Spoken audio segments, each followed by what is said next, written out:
It's time to look at imperialism as the complex process of empire building.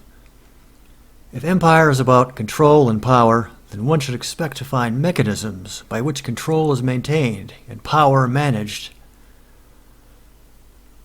For Michael Doyle, imperialism is the behavioral interaction of metropole, periphery, transnational forces, and international systemic incentives. This eclectic approach does not assign causality to any one factor, but seeks to account for the advantages of each. The metropole has strong government, a sense of community, and social differentiation. This last element meaning specialization of economic, cultural, and political roles in society, and stratification of social roles and rank. Such a society is more capable of dominating other societies, such as the tribal, patrimonial, feudal, fractionalized, or settler colonies. These are all good prospects for imperial domination. The periphery is the source of collaborators from these less capable societies. Transnational forces, for example, missionaries and merchants, integrate dominant and subordinate societies.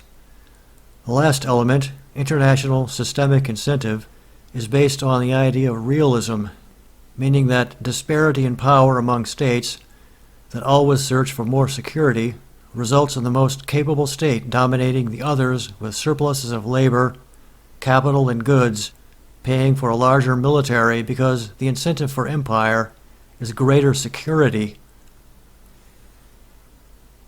Earlier, mention was made of imperialism as a social prestige incentive for the ruling elite, but this view is usually linked with military power. The moral process of bestowing civilizational benefits to another society is also another often observed factor in imperialism of the European type. In other words, imperialism is moral responsibility and upper-class morality as a way of life. Akin to the notion of progress, the civilizing mission was rooted in ethnocentrism, if not racism. The imperial periphery had to be ruled by white men as a trust for European civilization, based on a hierarchy of racial capabilities.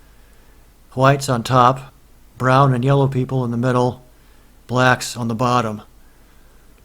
This notion of trusteeship suffused itself into the League of Nations following World War I, but elites changed the name to development after World War II as social science displaced crude, race-based stereotypes with new ones based on modernization theory.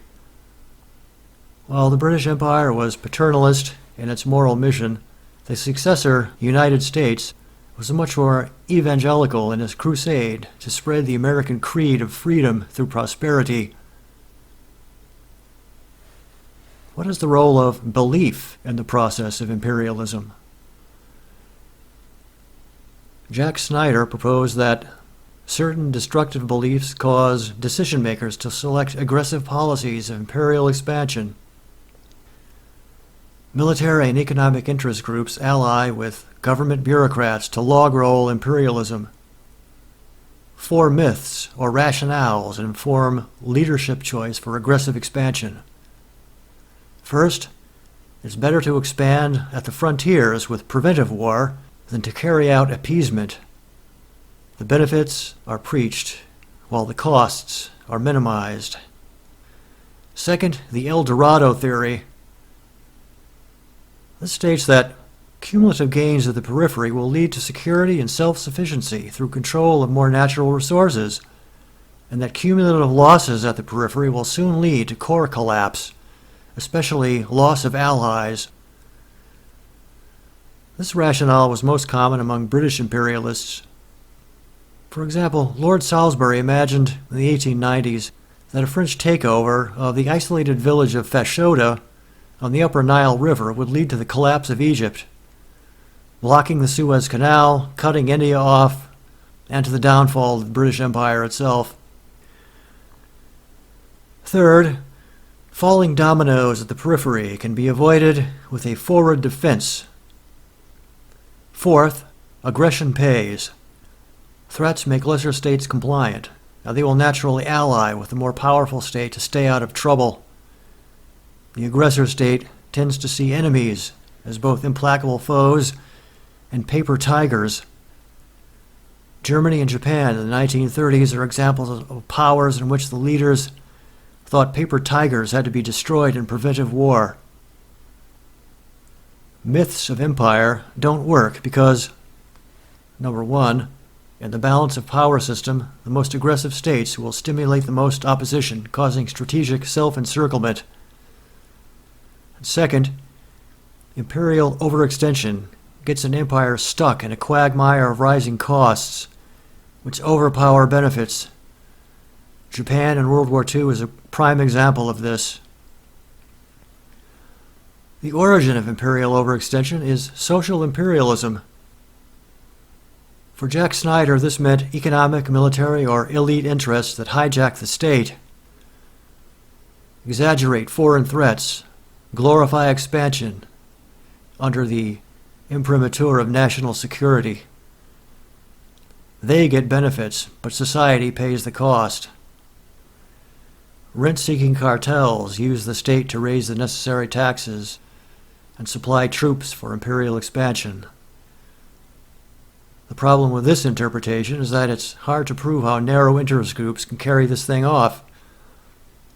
Another way to explain this is coalition log rolling, in which narrow interests hijack the state by trading favors with each other, and costs are diffused throughout society in the form of taxation. Once captured, the state is used for interest group propaganda, and selling myths of empire becomes easier and more credible. Leaders must maintain the myths or face replacement. The engine of this process is the coalition of interests, not any single interest. Democracies can mollify these coalitions, but a weakened democracy opens the path for such cartels to maneuver more easily. Interest groups hijack the state, use foreign threats as a reason to employ myths of empire via propaganda, and then force the taxpayers to foot the bill.